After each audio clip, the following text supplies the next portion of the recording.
Welcome friends. आज की educational video presentation का शीर्षक संबंधित है बीए बीकॉम ऑनर्स अंग्रेजी, बीए ऑनर्स राजनीति विज्ञान, साथ ही बीए ऑनर्स अर्थशास्त्र के जेनरिक इलेक्टिव सब्जेक्ट इतिहास सेमेस्टर 1 से।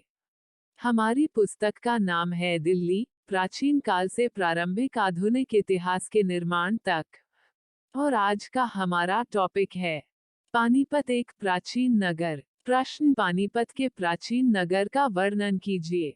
उत्तर, किंवदंती के अनुसार पानीपत महाभारत के समय पांडव भाइयों द्वारा स्थापित 5 शहरों यानी प्रस्थों में से एक था। इसका ऐतिहासिक नाम पांडुप्रस्थ है। पानीपत भारतीय इतिहास में 3 निर्णायक लड़ाइयों साक्षी है। पानीपत की पहली लड़ाई 21 अप्रैल सन 1526 को दिल्ली के सुल्तान इब्राहिम लोधी और तैमूरी सरदार जहीरुद्दीन बाबर के बीच लड़ी गई थी। बाबर की सेना ने 1 लाख से अधिक सैनिकों की, इब्राहिम की बहुत बड़ी सेना को हरा दिया। पानीपत की इस पहली लड़ाई ने भारत में लोधी शासन को समाप्त कर दिया। पानीपत की दूसरी लड़ाई 5 नवंबर सन 1556 को अकबर और उत्तर भारत के सम्राट हेमचंद्र विक्रमादित्य की सेना के बीच लड़ी गई थी, जो हरियाणा के रेवाड़ी से ताल्लुक रखते थे और जिसने अकबर की सेना को हराकर आगरा और दिल्ली के बड़े राज्यों पर कब्जा कर लिया था। इस राजा, जिसे विक्रमादित्य के नाम से भी जाना जाता है, ने पंजाब से बंगाल तक सन 1553 से सन 1556 तक अफगान विद्रोहियों के खिलाफ 22 युद्ध जीते थे और 7 अक्टूबर सन 1556 को दिल्ली में पुराना किला में अपना राज्याभिषेक किया था और उत्तर भारत में हिंदू राज की स्थापना की थी। पानीपत की दूसरी लड़ाई में हेमचंद्र के पास एक बड़ी सेना थी और शुरू में उसकी सेना जीत रही थी, लेकिन अचानक हेमू की आंख में तीर लग गया और वह अपने होश खो बैठा।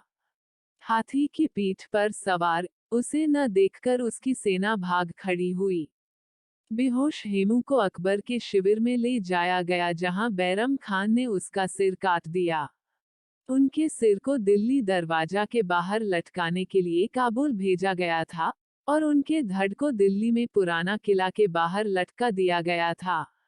राजा हेमू की शहादत का स्थान अब पानीपत में एक प्रसिद्ध तीर्थ स्थल है। पानीपत की इस दूसरी लड़ाई ने इस प्रकार उत्तर भारत में हेमू द्वारा स्थापित हिंदू राज्य को समाप्त कर दिया, हालांकि यह एक छोटी अवधि के लिए था। पानीपत की तीसरी लड़ाई 14 जनवरी सन 1761 को मराठा साम्राज्य और अफगान और बलूच आक्रमणकारियों के बीच लड़ी गई थी। मराठा साम्राज्य की सेना का नेतृत्व सदाशिवराव भाऊ ने किया और अफगानों का नेतृत्व अहमद शाह अब्दाली ने किया। अफगानों की कुल संख्या 1,10,000 सैनिकों की थी और मराठों के पास 75,000 सैनिक और 1 लाख तीर्थयात्री थे। भारत के अन्य साम्राज्यों के असहयोग के कारण मराठा सैनिकों को भोजन नहीं मिल पा रहा था।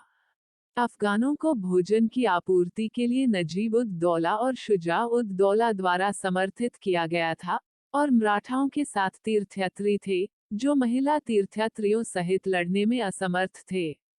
14 जनवरी को 1 लाख से अधिक सैनिकों की मौत हो गई, जिसके परिणामस्वरूप अफगानों की जीत हुई। हालांकि जीत के बाद शत्रुतापूर्ण उत्तर भारत का सामना करने वाले अफगान हताहतों से बचने के लिए अफगानिस्तान को पीछे हट गए।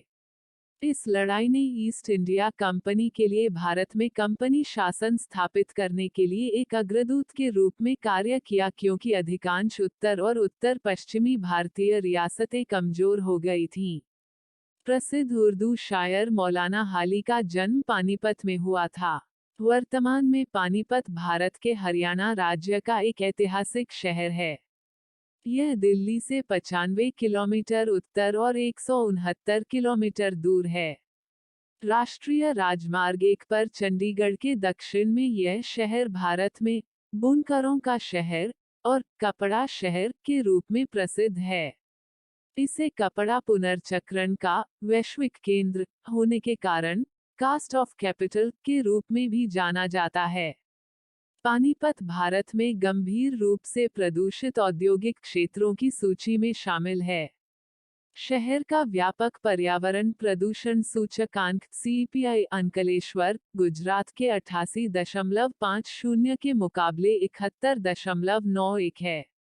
पानीपत का घातक क्षेत्र 3 लड़ाइयों का स्थल है जिसने भारत के इतिहास के पाठ्यक्रम को बदल दिया, जिसके परिणामस्वरूप मुगल साम्राज्य का निर्माण और पुष्टि हुई, साथ ही उत्तर भारत में मराठा संघ की निर्णायक हार हुई। 1 नवंबर सन 1989 को तत्कालीन करनाल जिले से पानीपत जिला बनाया गया था।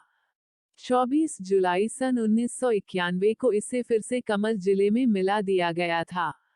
1 जनवरी सन 1992 को यह फिर से एक अलग जिला बन गया। आईना-ए-अकबरी के अनुसार पानीपत को दिल्ली सरकार के तहत एक परगना के रूप में आईन-ए-अकबरी में सूचीबद्ध किया गया है, जो शाही खजाने के लिए 1,07,56,647 बांधों का राजस्व पैदा करता है और 1,000 पैदल सेना और 100 घुड़सवार सेना की आपूर्ति करता है। इसमें उस समय एक ईंट का किला भी था जिसका उल्लेख मिलता है। तो कुल मिलाकर इस प्रस्तुति में हमने पानीपत के प्राचीन नगर की जानकारी प्राप्त की। प्रस्तुति समापन। आपका धन्यवाद। Disclaimer: This notes has been made after a lot of research, yet the accuracy of the answers may vary. The author assumes no responsibility or liability for any errors or omissions in the content of this notes.